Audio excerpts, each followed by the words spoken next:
Love and respect, everybody. Welcome back. One last installation on the four royal stars, having shifted into the mutable signs. We have Antares has moved from Scorpion into Sagittarius. Aldebaran moved from Taurus into Gemini. Fomalhaut moved from Aquarius into Pisces, and in 2012, Regulus moved into Virgo. Highly significant. If you haven't seen my previous installations, you might want to go back, or you won't have much context for what we're getting into. But essentially, all of the royal stars have left the fixed signs, which go back to my video on the Sphinx to see what the chimera of that time was, and it has shifted, it has rotated into the four mutable signs of the zodiac. So at this point, Sag, Gemini, Pisces, and Virgo are the domineering paradigm of our day, and I'm quite convinced it has much to do with what the astrologers were putting forward in the past, and it was an inevitable adjustment of the heavens, and it is heralding a new day and age in oh so many ways. So I just want to put together some indications that these signs have been in use for quite some time, and maybe give some context to what you are looking at in modern day pop culture. And also I want to put a little historical context to where these signs have been used in the past. So I will start with some of the modern day uses. Down in this corner, I have a list of locations where you will see the plus sign very commonly placed. LGBTQ, I spelled that wrong.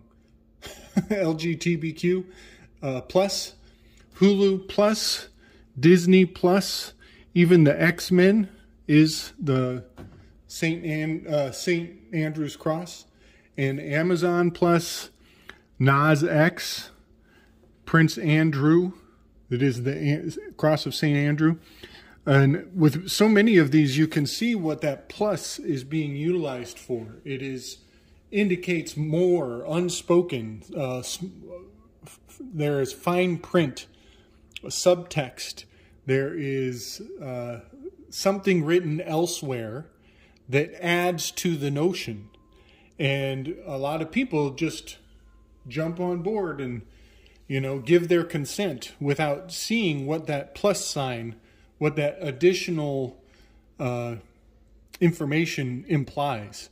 With LGBTQ plus, I would say that maybe there's some, sexual orientations that people are not being indicated in a forthright manner. Disney plus. There are interest groups, new investors added to the list of that, the corporate interest groups. Amazon plus, Nas X, he's just waiting to chop off his his generative properties and mutate into something otherwise. So just some things to think about. So when you see that plus, that it's not just, they're not just saying, we're better than before. They're saying that there is more to be seen, more added to the narrative than what is on the surface. So I want to put together a few examples of how Disney has been kind of pushing this shift, this turning of the age in some of their stories. Brave is a great example. You have a red, these Antares and Aldebaran are the red stars. So Brave, that character, she's a red-headed archer. There's your Sagittarius. Her mother is transmuted into a bear. Ursa Major is up here in the corresponding northern skies, and she has triplet brothers, which the twins, that's Gemini, but there's 3 of them, and that definitely implies Mercury, which is Gemini-oriented, and Mercury has 3 retrogrades, and generates a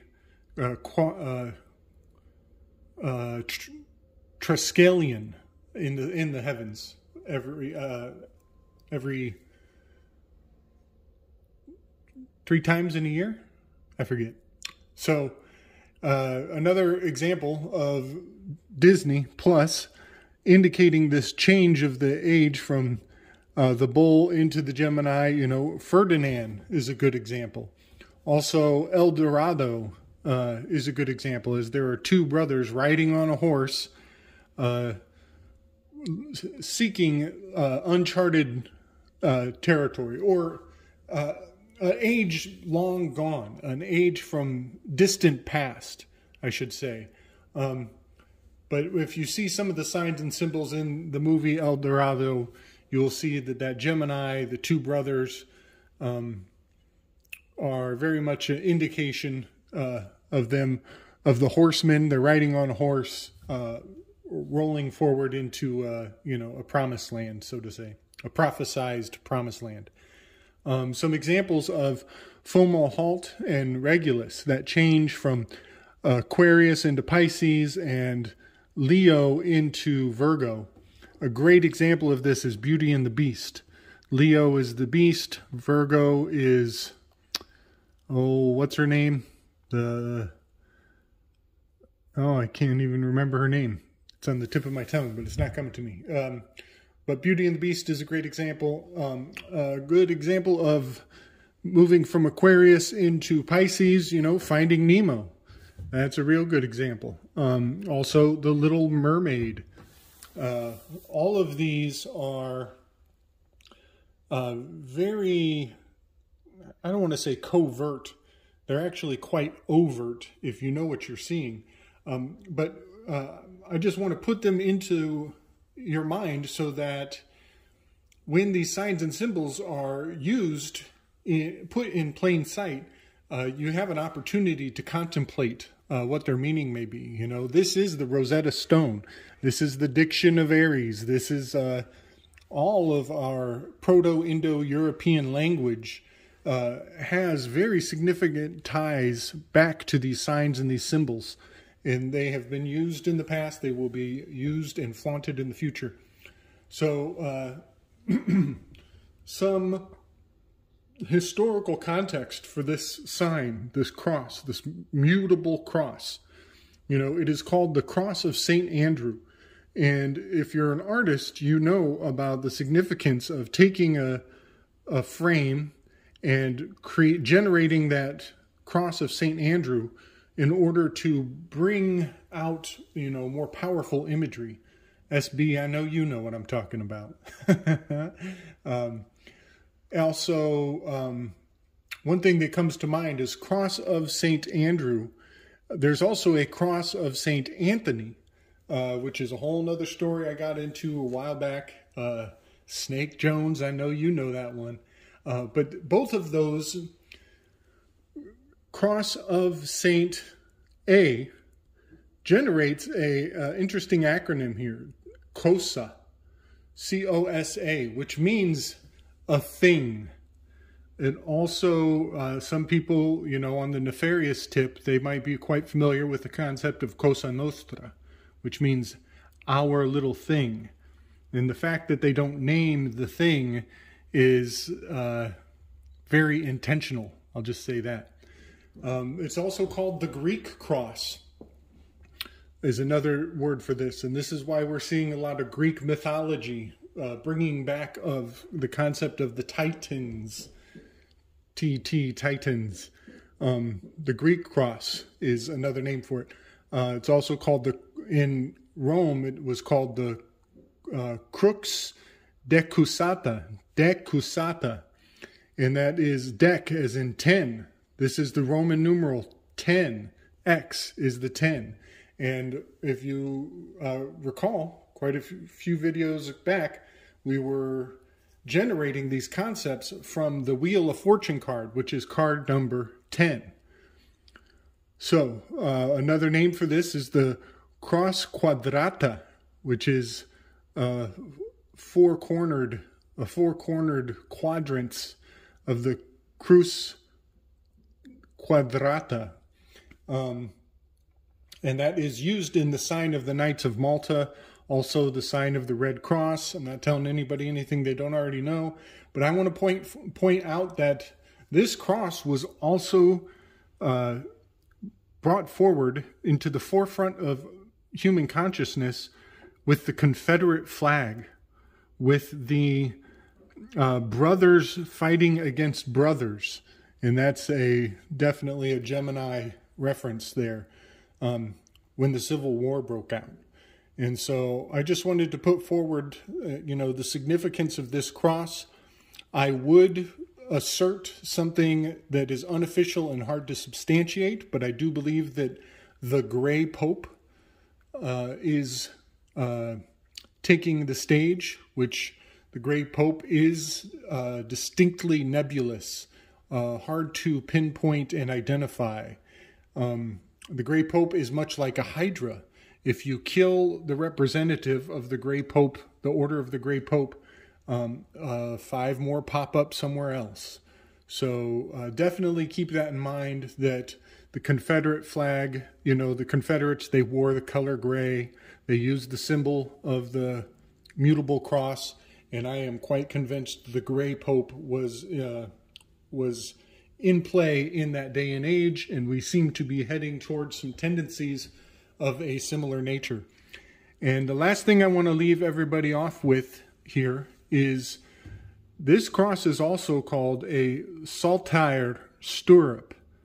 I'm not sure if I spelled that right. Stirrup. This is BDSM. This is a symbol for the cross of St. Andrew. He wanted to be hung on this particular cross on the coastline, by the way, where the water meets the land. And it might behoove us all to look into the mythology behind St. Andrew, and why he insisted on being hung on such a cross as this. Some of the art that is based on this symbol is very significant all through history, but it does have to do with bind, torture, kill, BTK, and BTK, it was, a serial killer. And I want to point something else out, that anagram, that BTK, is also, that's the recipe for controlling demons. For you bind them, you torture them, and then you confine them. You put them in a controlled, into an object, a controlled location. Something that you can, a place to store them. Let's put it that way. So I know that's a lot of far-fetched, wild speculation, but I just want to increase everybody's symbolic literacy and, put forth some of the consistency throughout history and into modern day context, and how it's going to be used to fuck us, no doubt. But let's keep it positive, right? Let's keep our heads on our shoulders and increase the peace, y'all. Much love, strength.